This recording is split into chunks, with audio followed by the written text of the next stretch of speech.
A lot of reactors and a lot of people have speculated that either somebody important, like somebody major, is going to die this season or going to lose their powers. And right now, the majority of the people are speculating it's going to be Lemillion, which I get. It makes sense. Mirio, is this great guy. But like with this episode being called Lemillion, I also get nervous.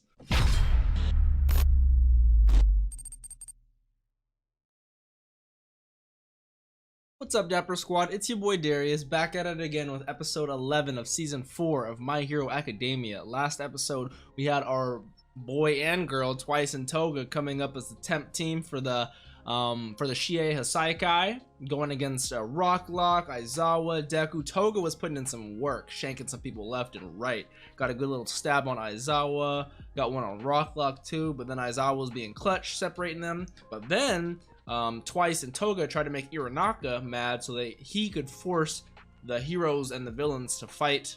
Actually, I'm not still specifically sure what was the reason or cause of that. I know some people let me know in the comments. Some other reactors were confused by that as well. Even though I'm not entirely sure, I'm sure they're going to let me know right here because I'm going to be able to see what's going on. Remember, guys, with certain shows that are heavily copyrighted, like My Hero, Dr. Stone, I can't put the reaction on YouTube. I've tried many a times. So just click the link at the top of the description. Should be a nice long reaction for you right down there. Come back here for the review. Make sure you guys subscribe if you guys want to stay and, be up to date with all the videos I'm posting, and leave a like. Check out the Patreon if you guys want to see the entire full episode down there or early access to any other shows I'm watching. Let's hop into this. My Hero Academia Season 4, Episode 11.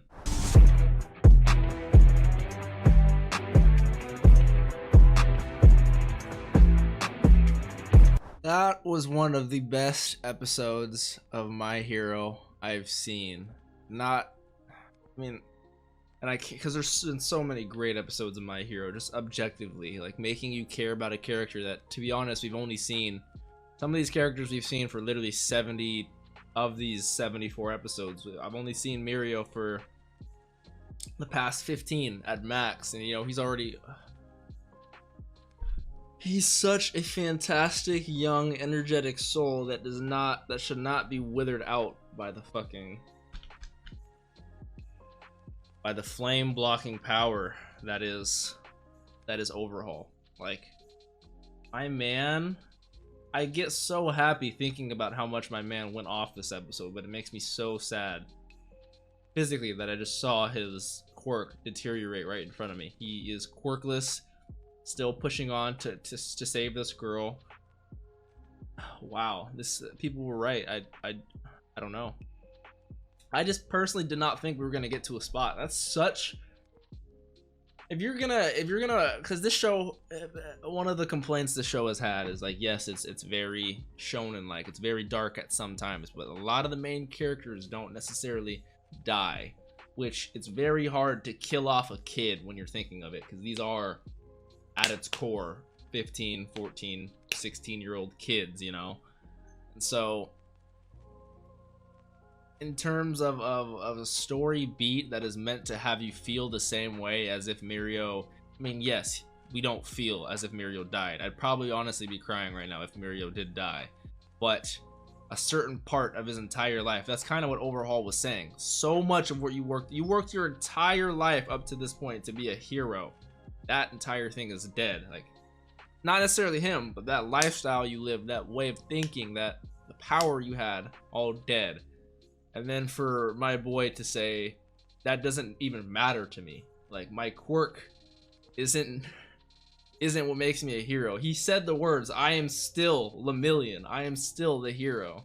And I literally am getting chills and fucking starting to tear up thinking about it. He persisted. He stayed true to his word and kept fighting no matter what. Even the one guy, because you had Chrono, you had Confession, and then you had Slosh, or whatever his name was. You had Confession coming in saying, this is what makes this guy seem invincible, his quirk, right? How is he still fighting and fucking up our strongest guys we have here? Like, Lemillion, like Mirio is actually something else, and that is amazing to me. How you can feel this way about not even Deku. Like, I love Deku to a fault. Do not get me wrong. I love Deku. But Night Eye has a very valid point. Can you imagine Mirio with One for All and his Permeation. I love Confession's quirk, the way they visualize it, how it's just like these sonic waves that you don't even realize are affecting you, that you just have a natural instinct to respond to. It's so crazy, and I love getting the details on Twice and Toga's quirk because they're the ones saying it. They're forcibly saying it as if they were explaining it to someone. Twice can make doubles of anything, and they're exact doubles, but the only difference is that they have a little bit less durability, and that if he were to make doubles of that double, the durability is even less and less and less that goes on, and he won't make doubles of himself for personal reasons, of course. And Toga, when she drinks someone's blood, it's like a mana meter. The more blood she drinks, the longer she has to be transformed, and if she can overlap multiple people on top of each other, which I guess makes sense, we should already know that from the provisional license hero test from last season, because we saw her go from Ochaku to the girl that was at that one school with all the other douchebags, and then go back to Toga. So I guess I already knew that. I just never really put that into my head as an actual side characteristic of her quirk, but that is insane. And it usually takes 1 cup of blood for an entire day of transformation, which hopefully she likes the taste of blood. I know some people do, but like I don't. I'm not drinking it on the daily or anything, but like that's crazy to have to drink a whole cup of blood. Ooh. You know? But I am still sort of curious as to why they have maybe they'll give you a backstory as to why they have Slosh on their team, or do they just have him solely as like a bodyguard? Because anyone tries to get near you, it's gonna reduce their offensive power by a lot if you can make their equilibrium off fucking balance. So like we have Chrono, we got our boy Confession to talk, and we got the drunk boy to make you drunk, you know? That is such an interesting quirk. I wonder, did he figure that out when he was drunk for the first time? Like with his, imagine you're drunk and you're with a friend who's not drunk, he's sober. You get wasted, so you're like, oh, and then all of a sudden he's like, bro, I literally cannot stop fucking falling over. Like, that would be insane, honestly. Like, I know they showed us how Kirishima got his quirk, but I would love to see a little mini story on how everyone found out their quirk in that little story. You know, that'd be so sick. So our main goal, of course, rehabilitate the Yakuza, get money so we can get some standing, we can get stuff into production, start distributing out to investors, get our people back into a very high spot in societal order. But according to Chrono, it takes 1 month in these crude facilities to make 5 bullets, and we just used one of these bullets on Mirio.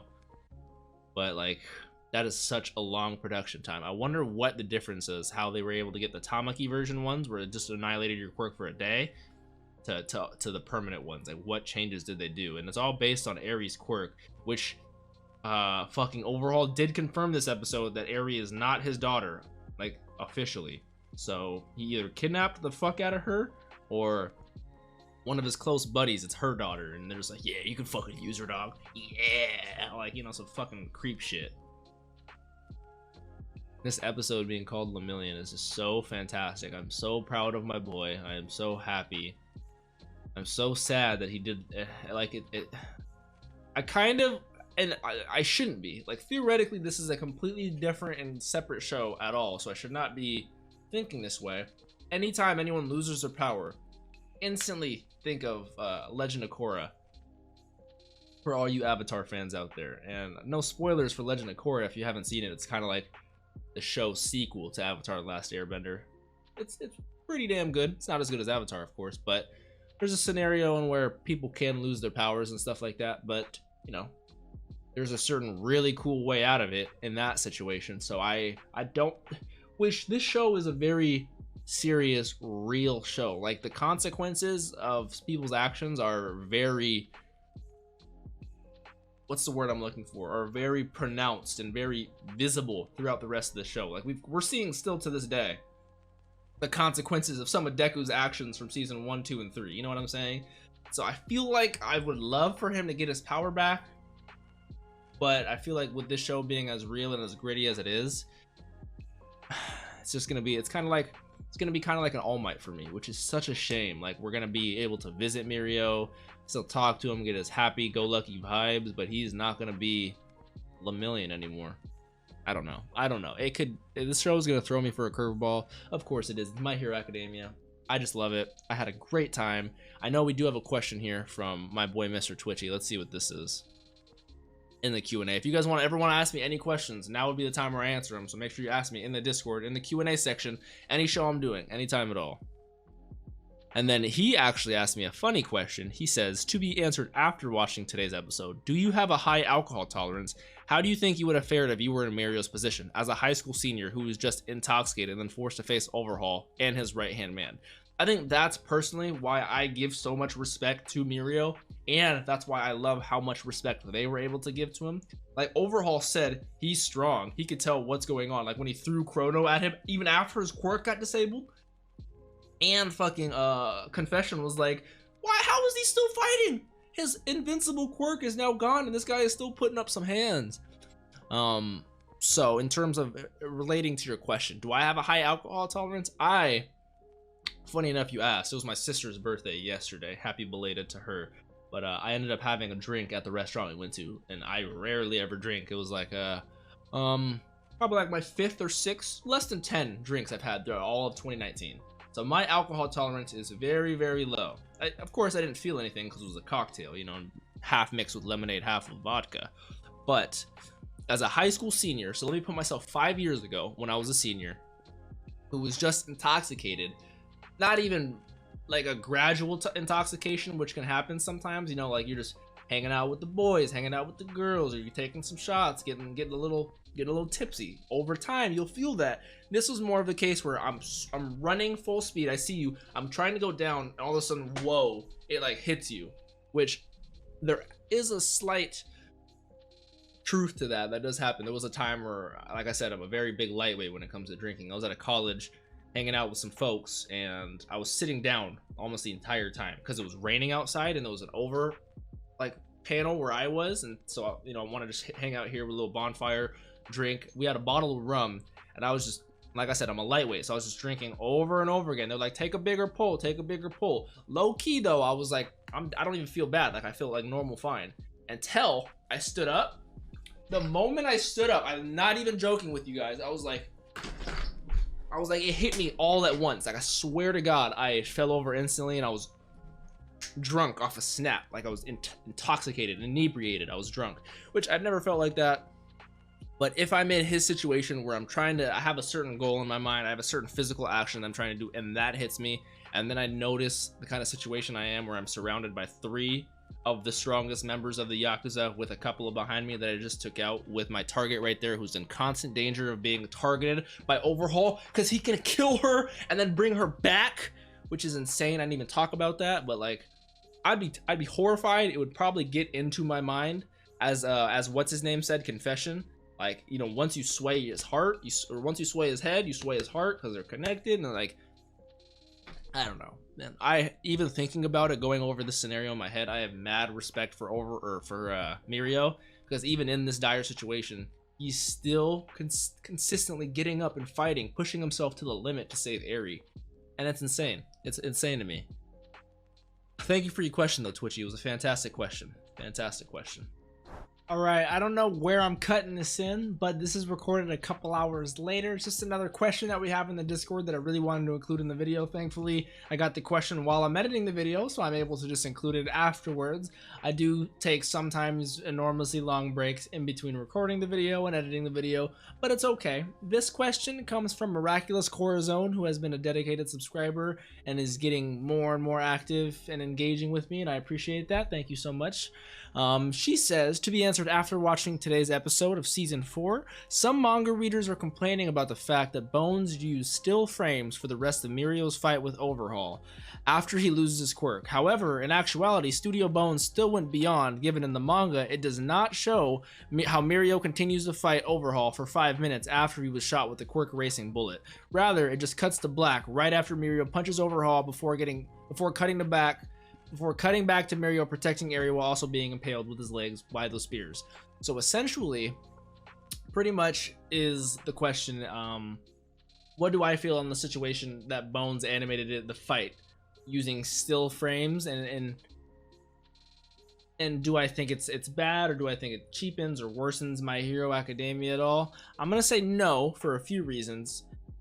or actually a few, specifically because you said in the manga it cuts immediately to black and it doesn't even show this, like it doesn't even show the afterwards fight. So it's not as if Studio Bones is trying to cheapen themselves out of anything, or take a step back. And I think with it only being episode 11 of I think 25 this season, you know, and I know there are definitely going to be other highly anticipated, highly hype fights. So I think with the way they did it being exactly how it is in the manga, because I saw it side by side in the tweet that you linked, the pictures, the slides happen to be exactly the same. How, like, it's not worse than the manga, it's just exactly the same, which people were expecting it to be fully animated. Yes, it's a little weird and a little out of place, but for them also doing the movie at the time, for them also doing the rest of season 4, for them having, you know, amazing animation, it doesn't bother me. I wouldn't say it worsens My Hero at all. I wouldn't say it worsens my, even after saying all of this, like people are complaining everything, it worsens my opinion of the episode. I think people have certain expectations, and when they don't get hit, then, you know, they feel a certain way, and that's understandable. I just personally like to not build those expectations and just kind of absorb what it gives me at face value, and for what it gave me, I had a great ass time. So thank you for that question, but I would say no. So I'm cutting back at any time now. Thank you so much, Cora, or Janice I should say. Have a great day. If you guys enjoyed this episode though, please leave a like, please subscribe, please stay, you know, join any of the other videos I'm doing. I watch a lot of anime, I watch a lot of reactions to a lot of stuff, you know, come on by. Thank you, Dapper Squad, I appreciate y'all. Check out that Patreon. Have a great day.